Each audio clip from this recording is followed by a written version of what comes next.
I'm Janice Dean. I'm David Asman. I'm Dana Perino, and this is the Fox News Rundown. Friday, August 26th, 2022. I'm Jared Halpern. President Biden says federal student loan debt will be forgiven for millions of Americans. But is it fair to taxpayers? There were a lot of people saying, don't go too small, do 50,000. And there were people saying, don't do anything. It's unfair to this generation. We speak with Biden administration economic advisor Jared Bernstein.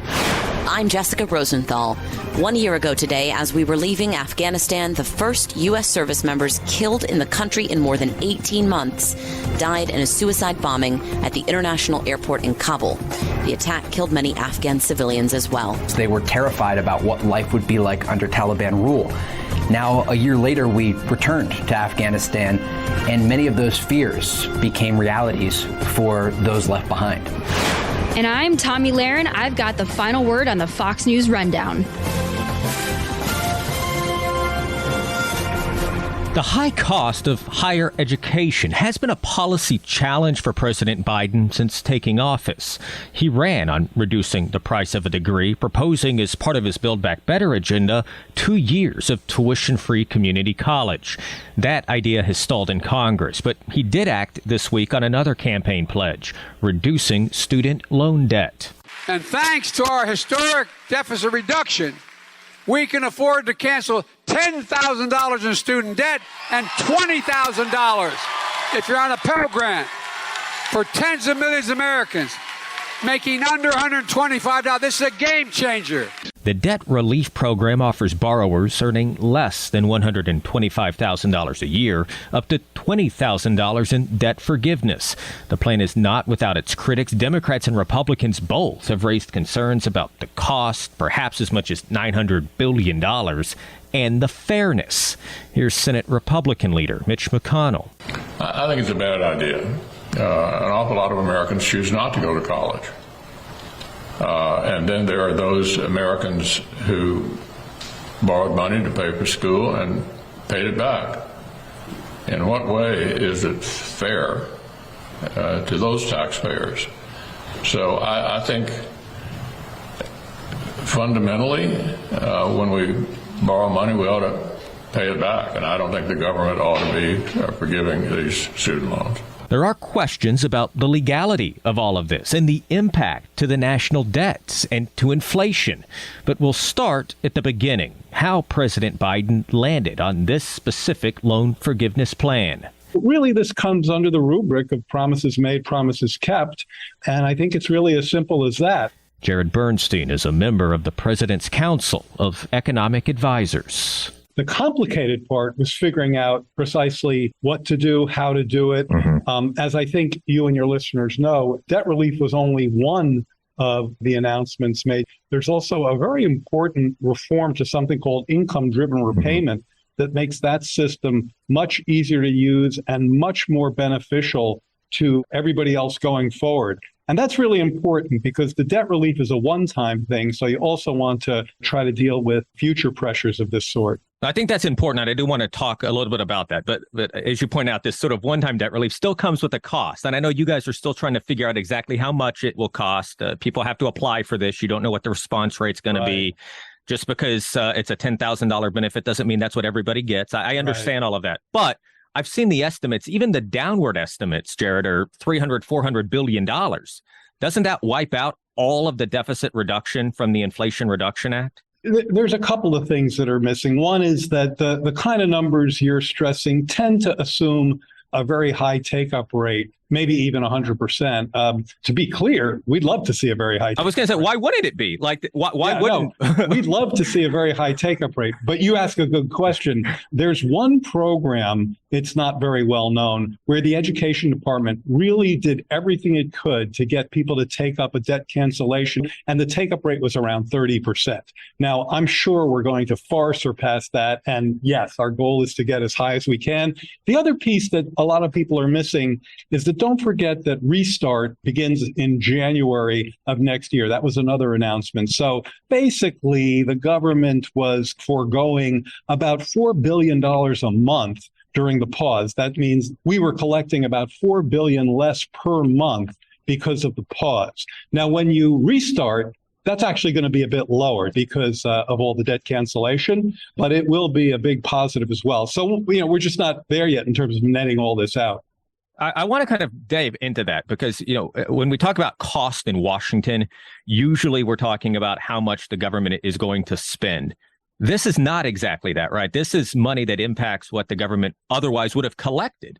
Yeah, that's an interesting point. I guess the point of that is the amount that the government collects is as important to deficit reduction as how much it spends. So if you are bringing down so the government's going to collect a lot less money. Yeah, it all shows up in the scoring, although there are all kinds of nooks and crannies here that get kind of technical. I mentioned a couple of them. Take-up rate, you have to factor in the restart. But yes, this will be scored by official scorekeepers, and we'll figure out precisely what kind of numbers we're talking about. I think that it's probably very important at this point not to lose sight of the broader deficit story over our administration. So look, the deficit came down $350 billion in Biden's first year in office and is on track for a $1.7 trillion decline in his second year in office. Part of that, of course, is pandemic relief rolling off. But in fact, the increase in receipts coming into the Treasury, that's actually grown faster in percent terms than the spending has fallen.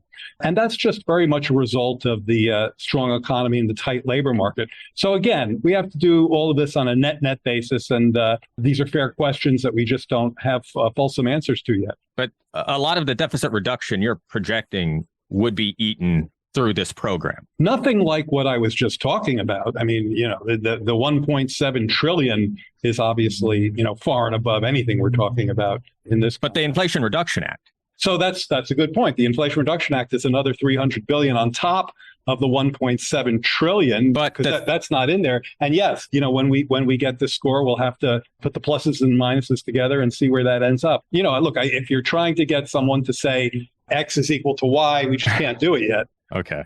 I want to talk. I know you know Jason Furman well. Maybe you don't know him well. I know him very well. I assume you run in the same circles. It was presumptuous of me. He's a very good friend of mine, and I have.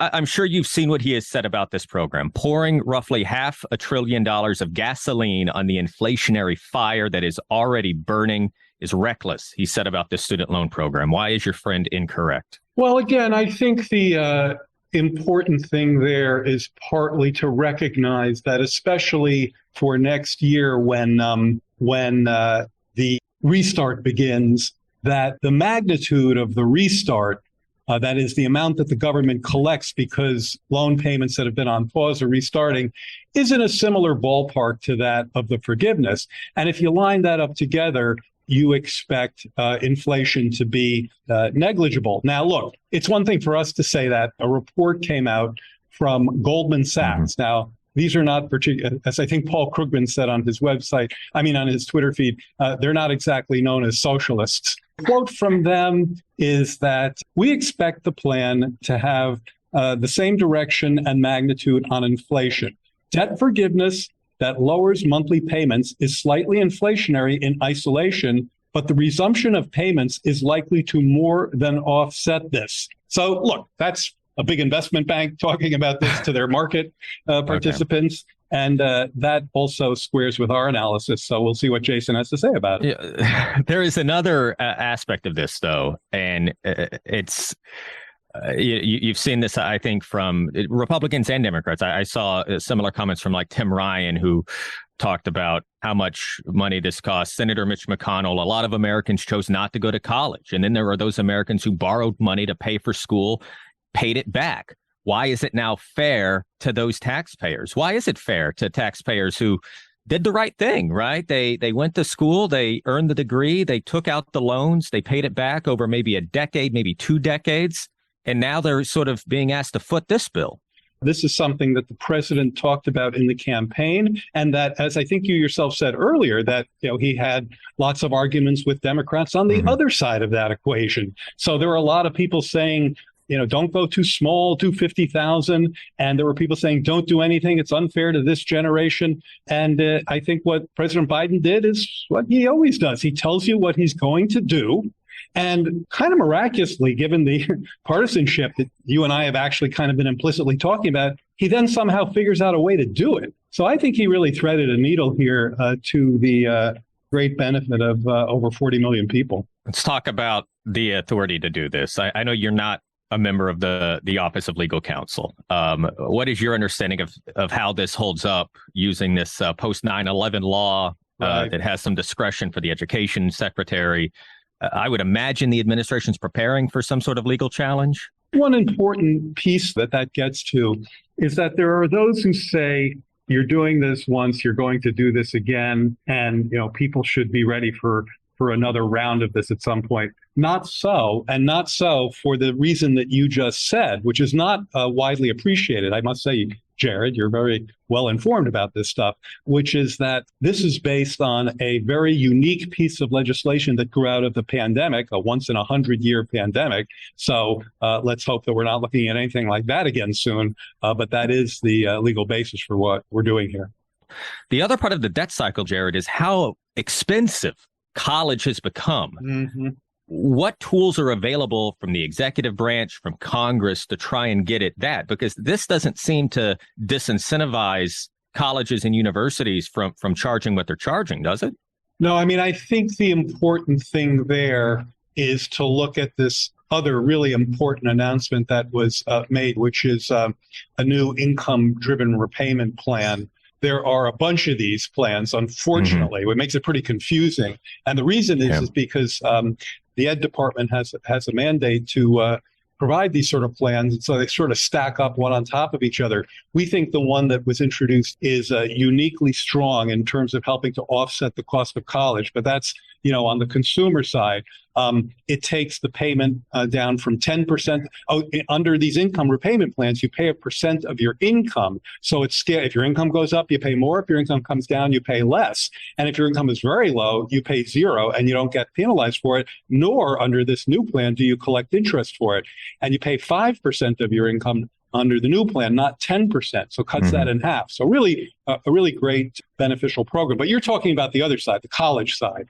And well, look, I mean, that's what's driving the debt crisis. I mean, I think there are actually a number of things that are driving. That's one of the things. I think we've also had a real disinvestment in public universities. That's been very problematic. As state governments disinvest in their public universities, they just shift those costs onto consumers and students. And look, anyone who can hear my voice knows that the following is true. We tell every kid in this country to go to college, and then we make it way too hard for them to do so.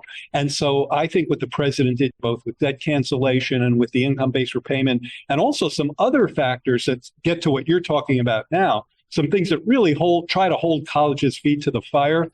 Those, if they're raising tuition and they don't have the kind of output to support that, they're defrauding students, or their graduates don't end up with gainful employment, we're going to call them out. And that's helpful. That's using the bully pulpit to get these schools to deliver a much more honest and affordable product.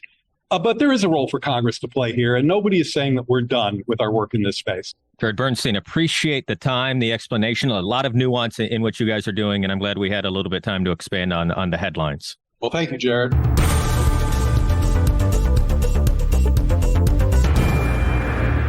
This is Tommy Lahren with your Fox News commentary coming up.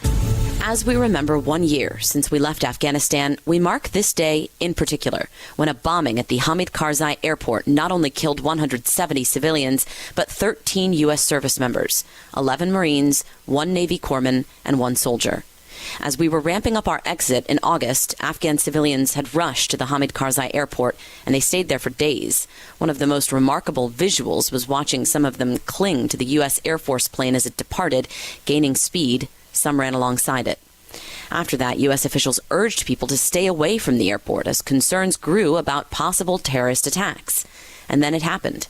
August 26, 2021, an explosion killed dozens of civilians and 13 American service members. Listen, this is a devastating day for our country, for the military, specifically, obviously, for those families. And we hope the number does not continue to rise. But as Jennifer mentions, it's likely to, as the threat from attacks is built up. Sometimes these attacks come in waves. Fox News anchor Brett Baier on that day noted the shock as the last U.S. service members to lose their lives in Afghanistan were killed in February the year before. President Biden said the attack would not slow our departure, but did say to the attacker and anyone else plotting to harm Americans, "We will not forgive. We will not forget. We will hunt you down and make you pay." At first, it was believed there may be more than one attacker, maybe even suspects with guns who'd participated. That was not the case. It was one suicide bomber with one device. According to Army officials, the explosive was filled with ball bearings, which created wounds that looked like they'd been caused by gunshots. We first arrived in Afghanistan on the 22nd of August 2021, and evacuations were underway at this time. Fox News foreign correspondent Trey Yingst was in Afghanistan as we pulled out, and he went back 1 year later. The Qataris were using military planes to take Afghan civilians and those trying to flee the Taliban out of the country. And it was very chaotic at the airport then, and we were the first international crew to report live from the airport. When the explosion took place, we were in Doha, Qatar, and went back afterwards, and we saw the aftermath of the explosion in early September. But to give you a sense of just what things were like at that time, at the airport, there was a sense of chaos. There were thousands of Afghans making their way to the Hamid Karzai International Airport, and no one knew if they could actually get out of the country. We all remember those traumatic images of Afghan civilians clinging to the outside of U.S. military planes because they were terrified about what life would be like under Taliban rule. Now, a year later, we returned to Afghanistan, and many of those fears became realities for those left behind. Trey, we're going to talk more about what you've seen, now that you're there again. But it was initially very confusing, right? We found out 6 months after the explosion that it had been caused by a lone wolf. ISIS-K identified him as Abdul Rahman al-Logani, a militant who'd been freed from one of the prisons by the Taliban. And he'd apparently plotted a bombing in India before. He was known to U.S. intelligence. Army officials said later on that this was not preventable, this attack. But I just want your thoughts about if you think that's entirely true. And maybe it's unfair to ask, but we were the ones leaving. The Taliban had taken over. Thousands of people, as you noted, packed into the airport, desperate to leave. We created a situation in which there was a large crowd at an open space, and the Taliban was now in charge. Yeah, looking back, there has been a lot of analysis on what went wrong that day at Abbey Gate in Kabul. And the reality is that it was such a messy situation. It was hard to tell where threats were coming from. And remember, at the time, the U.S. pulled out of Afghanistan so quickly that they left behind not only military equipment, but also thousands of prisoners, many of whom are terrorists. And some of them were able to escape with the help of the Taliban and were roaming freely at this time. And it is the understanding of American officials that this individual was previously imprisoned in Afghanistan.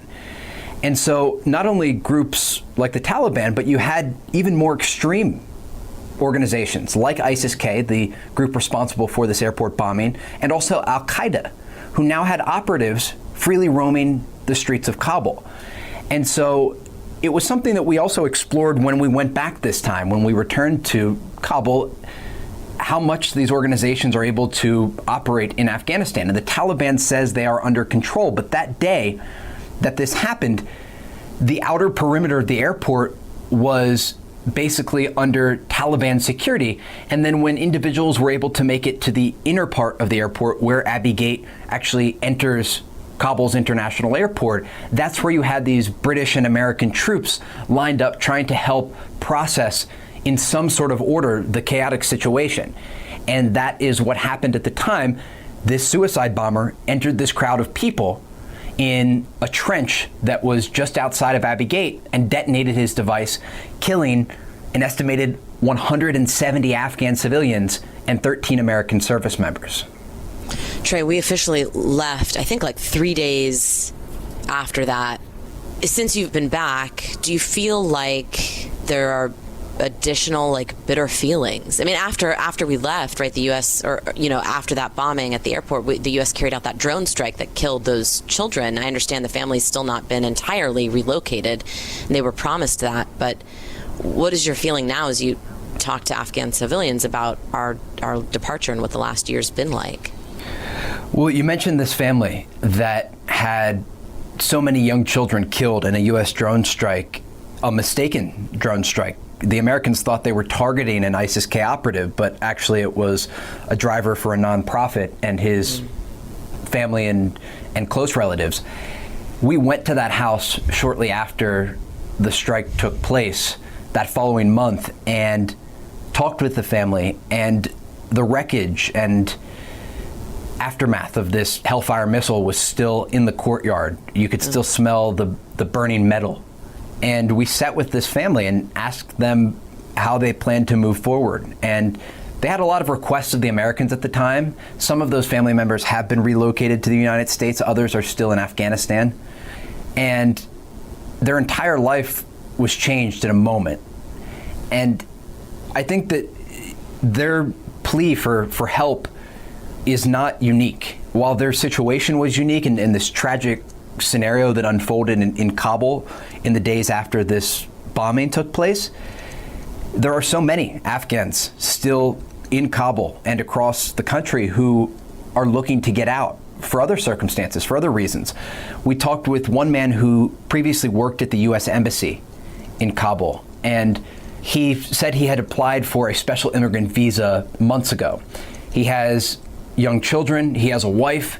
He was not sort of a random person as it relates to the United States. He had a specific role helping the Americans on the ground in Afghanistan. He had traveled to the United States, and he still has not been approved for his special immigrant visa.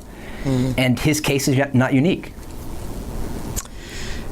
Your reporting has been, at this 1 year marker, kind of insane to watch. I mean, the Taliban's giving you this incredible amount of access, and the country's on the brink of starvation. I mean, we have U.S. officials and international officials saying it's dire, and our own State Department and others in the Biden administration are saying we can't really help much. If we unfreeze these central bank funds and get it to the people, we wouldn't even really know who to give it to. There's no, like, third party.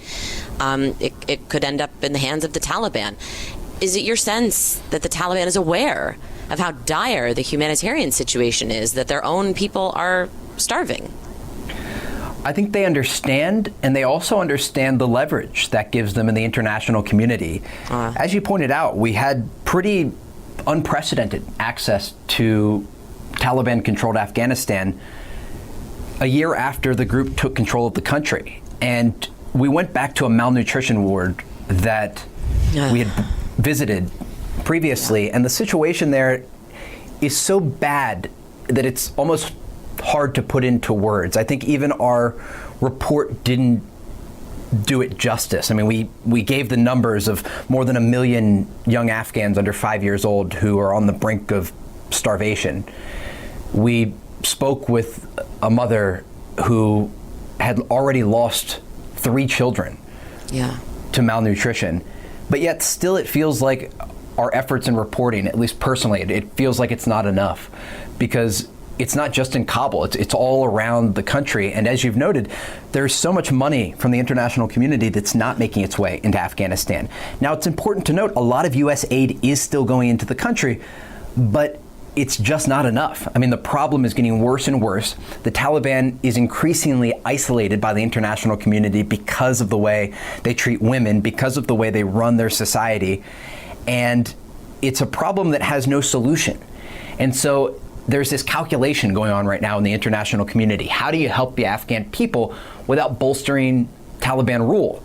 But the Taliban is in control of this country of nearly 40 million people. And while they rule through this strict interpretation of Islamic law, they rule. And that is the bottom line. They are in control of the country. And like it or not, this is the future of Afghanistan, at least in the short term. And this decision will have to be made by people much higher than the reporters who go there to report on what's happening. But it is a a decision that shouldn't be taken lightly, but also should not be ignored. And I think that's the biggest risk for right now for Afghanistan. The biggest risk for Afghanistan is that people will start to ignore this story and forget about these innocent civilians who are literally starving under Taliban rule. Yeah, it's pretty simple, actually, right? You either give millions of dollars to the Taliban and hope that the people get fed, or you watch possibly millions starve. I mean, it really just, that's what it comes down to. You just have to make some sort of moral calculation. I'm the mother of 2 toddlers, so your reporting, I will tell you, was enough. I lost it, especially that woman who said that she'd already lost multiple children. When you talk to them, do they blame us? Some of them do. You know, I think it's something that gets lost in our reporting sometimes, but it's an important note. Not all Afghans were supportive of the American invasion. Many of them were not, and still are not. It was a very bloody and challenging time period for the country.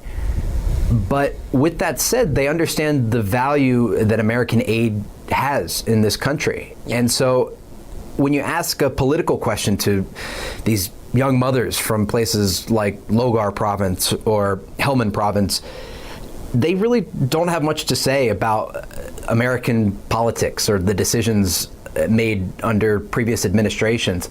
They're so focused on feeding their children and their ability simply to survive. Yeah. One mother that we met there in this malnutrition ward is 16 years old.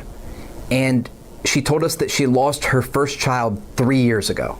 Oh. So we're talking about girls, like teenage girls who are mothers in Afghanistan in rural parts of the country. And in more rural parts of Afghanistan, there is simply no place to even find food, let alone if you can afford it. At least in Kabul, you see food in the streets. There are vendors out selling food. The problem is most people can't afford to buy that food. Trey Yingst, thank you so much for your time. Thank you.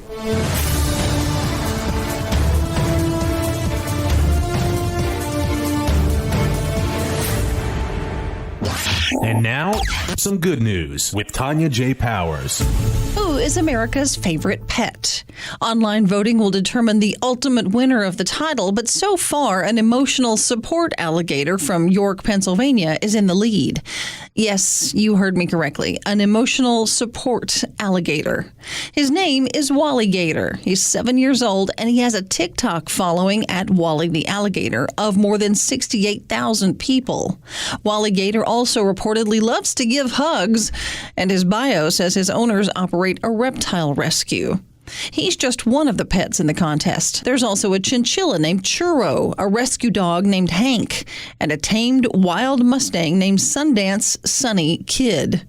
The winner gets a $10,000 prize and a 2-page feature in In Touch magazine. Check out americasfavepet.com for more information.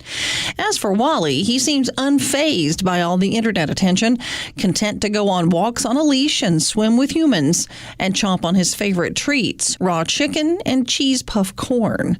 According to Wally's America's Favorite Pet profile, he's been offering emotional support to one of his owners who was diagnosed with cancer.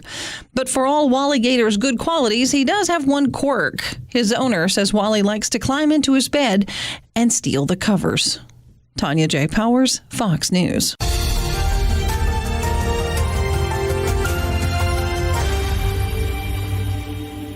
Did you hear the news? Now you can. With instant updates from Fox News for Amazon Alexa. Just say, Alexa, play news from Fox.